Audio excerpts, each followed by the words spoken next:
Halo, Nanda di sini. Di kesempatan kali ini kita akan membahas soal KM tugas termin ke-7. Langsung aja, yang pertama itu soal yang benar salah. Nomor 1, klasifikasi aset keuangan semata-mata tergantung pada model bisnis pengelola aset keuangan tersebut. Jawabannya benar atau salah? Jawabannya adalah salah. Kenapa? Karena selain pada model bisnis atau pengelolaan aset keuangan tersebut, kita juga mengukur pada karakteristik arus kas kontraktual tersebut. Apakah arus kas kontraktual dari aset tersebut semata-mata pembayaran pokok debong SPPI atau tidak, atau gimana gitu kan. Jadi bukan hanya tes model bisnis saja. Terusnya yang kedua, investasi dalam saham biasa atau ordinary shares dapat diukur atau dinilai dengan biaya yang diamortisasi atau amortized cost. Jawabannya adalah salah. Karena pada saham investasi dalam saham biasa itu diukurnya dengan fair value, atau dengan, kita lihat di sini itu kan fair value atau equity method atau consolidation, tergantung persentasenya. Jadi nggak bisa diukur pakai amortized cost. Terusnya yang nomor 3, PTA memiliki 30.000 lembar saham biasa atau ordinary dan 10.000 lembar saham preference preference PTB. Nah, PTB memiliki 500.000 lembar saham biasa yang diotorisasi dan 200.000 telah beredar saham preference sebanyak 15.000 lembar yang beredar. Jadi yang beredarnya itu ada 200.000 dan PTA itu poinnya 30.000 maksud saya. Terus PTA menggunakan metode ekuitas untuk mencatat imitasinya pada PTB. Nah, kita hitung dulu ya benar atau itunya presentasinya, yaitu tinggal yang saham biasanya ini 30.000 maksud saya. 30 tuh 23 dibagi dengan 200.000 sama saham yang telah beredarnya. Bukan yang diotorisasinya tapi yang beredarnya 200.000. Tuh 23. Nah, terus pakai percentage, tadi saya udah ngitung di sebelah sini, jadinya langsung otomatis ininya percentage 15%. Jadi jawabannya adalah salah. Karena kalau metode ekuitas itu di antara 20% sampai 50%. Terus yang nomor 4, itu perusahaan memiliki saham suatu perusahaan daerah sebagai syarat untuk dapat memasarkan produknya di wilayah atau daerah tersebut. Investasi pada perusahaan daerah ini diukur dengan nilai wajar. Dengan perubahan nilai wajarnya dilaporkan sebagai bagian dari penghasilan komprehensif lainnya. Jawabannya salah atau benar? Jawabannya adalah benar. Kenapa benar? Karena artinya untuk memasarkan produknya di suatu daerah, perusahaan itu harus memiliki saham perusahaan daerah tersebut. Nah, berarti itu artinya non-trading. Karena tidak diperjualbelikan, jadi dia itu ditahan sahamnya agar tetap bisa menjual pada daerah tersebut. Nah, terus kan ini tuh diukur dengan nilai wajar. Dengan perubahan nilai wajar dilaporkan sebagai bagian dari penghasilan operasional lainnya. Benar, karena termasuk FVOC non recycling. Kita lihat di PPT. Di PPT itu laporannya di OC itu, order komprehensif. Ada unrealized holding gain or loss. Nah, yang nomor 5, biaya transaksi perolehan investasi dalam portofolio saham yang diperdagangkan akan dilaporkan sebagai bagian dari harga perolehan portofolio. Jawabannya nomor 5 adalah salah. Kenapa salah? Karena ini saham yang diperdagangkan, artinya itu saham yang trading gitu. Nah, sedangkan trading itu kan perlakuannya berarti kan fair value through profit or loss. Nah, sedangkan pada fair value through profit or loss, kita lihat di sini PT ini tuh, fair value through profit or loss dicatat sebagai beban atau expense gitu. Selanjutnya yang nomor 6, pengaruh signifikan dalam konteks akuntansi investasi hanya ditunjukkan dengan besarnya kepemilikan saham pada suatu perusahaan. Nomor 6 jawabannya adalah benar. Karena kalau yang signifikan itu kan di antara 20% sampai 50%. Berarti itu berdasarkan besarnya kepemilikan saham pada perusahaan tersebut. Besar presentasinya gitu. Terus yang nomor 7, dalam metode ekuitas seluruh perubahan aset bersih perusahaan akan mempengaruhi nilai investasi dari investor. Jawabannya adalah benar. Kenapa benar? Karena kalian tahu kan ya, aset ditambah liabilitas sama dengan ekuitas. Terus berarti kan, maksud saya aset dikurangi liabilitas sama dengan ekuitas. Kan aset sama dengan liability tambah equity. Nah berarti aset dikurangi liabilitas itu kan artinya net aset atau aset bersih. Berarti kan aset bersihnya itu sama dengan ekuitas. Nah ini kan metode ekuitas. Yang 7 tuh, yang B, yang apa namanya? Yang nomor 7 itu kan metode ekuitas.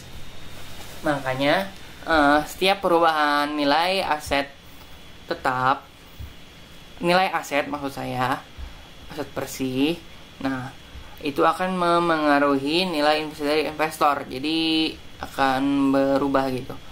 Terus yang 8, dengan pendekatan nilai wajar, perusahaan akan melaporkan proporsi laba investasi sebagai pendapatannya. Nomor 8 itu salah. Kenapa nomor 8 salah? Karena pendekatan nilai wajar kan, kita lihat di sini. Berarti kan itu yang fair value itu kan. Itu apa kalau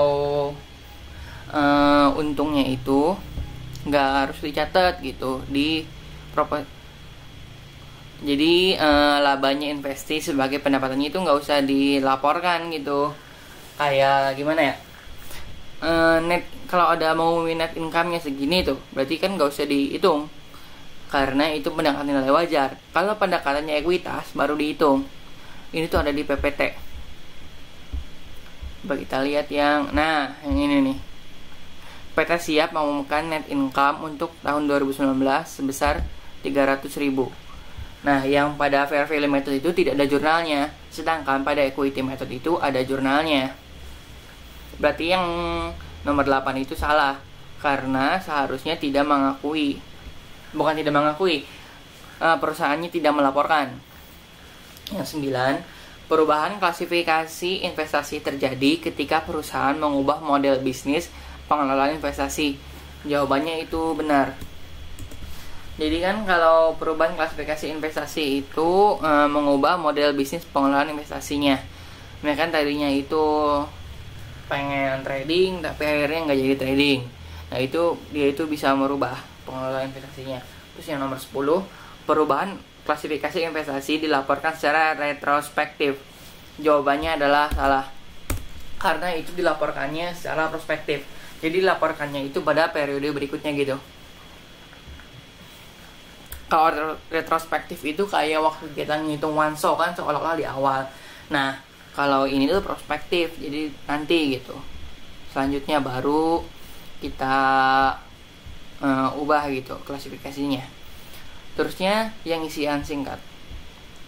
Nomor 1,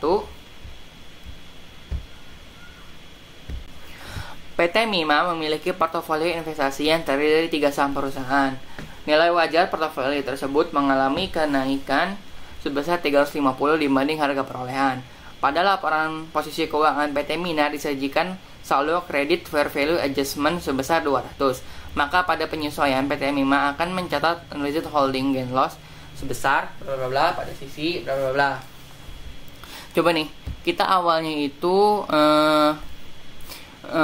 pada laporan posisi keuangannya ada fair value adjustment sebesar 200 di sisi kredit, saldo kredit. Berarti kan jurnal yang sebelumnya itu FVA sama UHGL kan, UHGL sebesar 200 kan, 200. Terusnya nilai wajar portofolio tersebut mengalami kenaikan sebesar 350.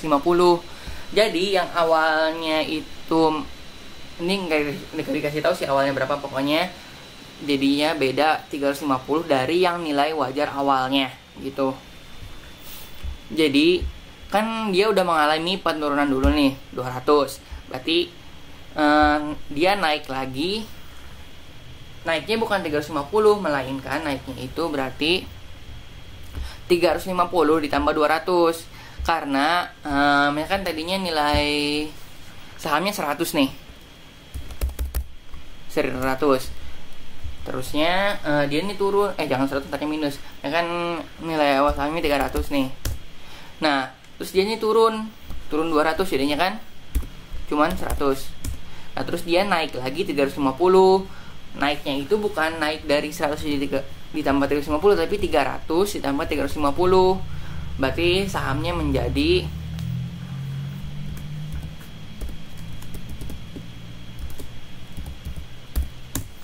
jadi 650. Berarti ini tuh dari 300 ke 650 itu kan 350. Maksud saya dari 100 ke 650 itu berapa gitu kan. Berarti naiknya itu adalah 200 ditambah min 200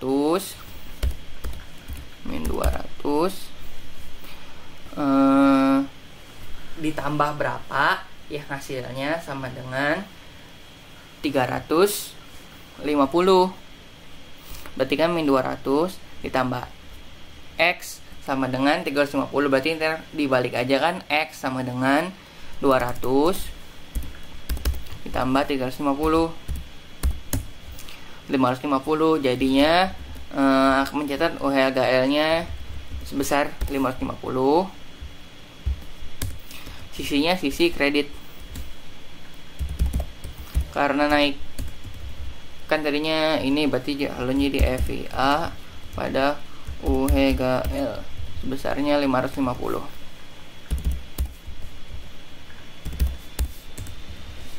Nah, terus yang nomor 2 itu perlakuan akuntansi untuk mencatat investasi pada instrumen ekuitas yang tidak diperdagangkan akan sama dengan investasi pada instrumen ekuitas yang diperdagangkan, kecuali itu memilih opsi FIOC.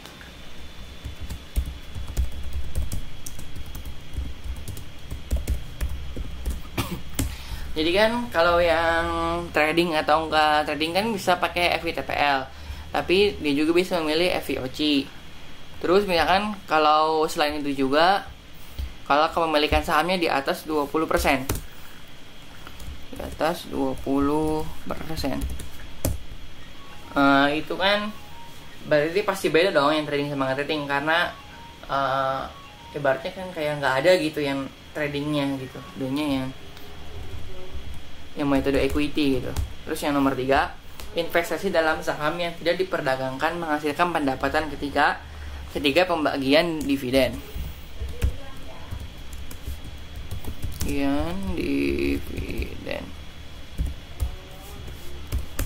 Terus yang nomor 4, jika suatu perusahaan memiliki lebih dari 50% saham perusahaan lain, maka perusahaan tersebut disebut sebagai induk perusahaan.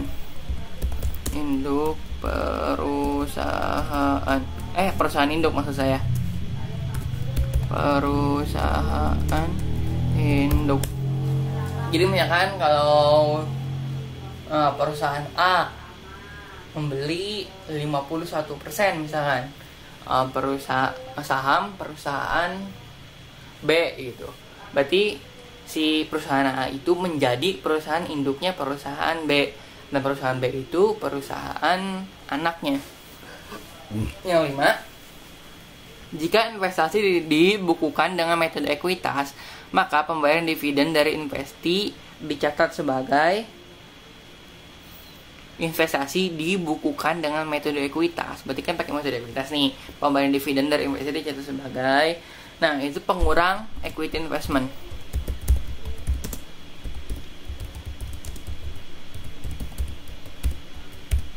Nih ada di PPT. Coba kita lihat pada saat pembagian dividen nih, kan cash pada equity investment tuh, equity investmentnya berkurang, berarti kan pengurang equity investment. Terusnya, yang nomor 6-nya, biaya transaksi pembelian saham yang dibukukan dengan metode ekuitas dilaporkan sebagai penambah investasi. Ada di buku. Yang nomor 7, PT Ayam Goreng menginginkan pasokan bahan baku dengan jumlah tertentu dari PT Ternak Ayam. Jika manajemen PT Ayam Goreng ingin dapat mempengaruhi pengambilan keputusan di PT Ternak Ayam, maka PT Ayam Goreng dapat melakukan investasi sebesar ini tuh untuk mempengaruhi ya. Berarti 20 sampai 50%.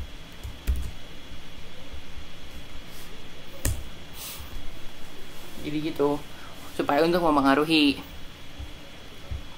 Yang kita lihat di PPT yang overview. Tuh, pengaruhnya signifikan. Jadi dia bisa mempengaruhi gitu. Cuman gak 100% mengendalikan gitu, tapi bisa mempengaruhi. Yang 8, ketika investasi saham yang tidak diperdagangkan dijual, maka saldo keuntungan atau kerugian yang belum direalisasi dialihkan atau direklasifikasi menjadi, menurut saya nomor 8 ini soalnya salah ya, karena ada di buku pokoknya itu kalau yang investasi saham itu jadi nggak ada reklasifikasi waktu saat penjualan gitu. Karena coba kita lihat nih, karena dia itu waktu penyesuaiannya itu udah ditutup akun WGL-nya tuh. Jadi pas penjualan mah nggak direklasifikasi lagi gitu. Terusnya yang nomor 9, suatu perusahaan wajib menyusun laporan keuangan konsolidasian jika nomor 9 itu jika memiliki kepemilikan saham perusahaan lain lebih besar dari 50%. Kalau punya saham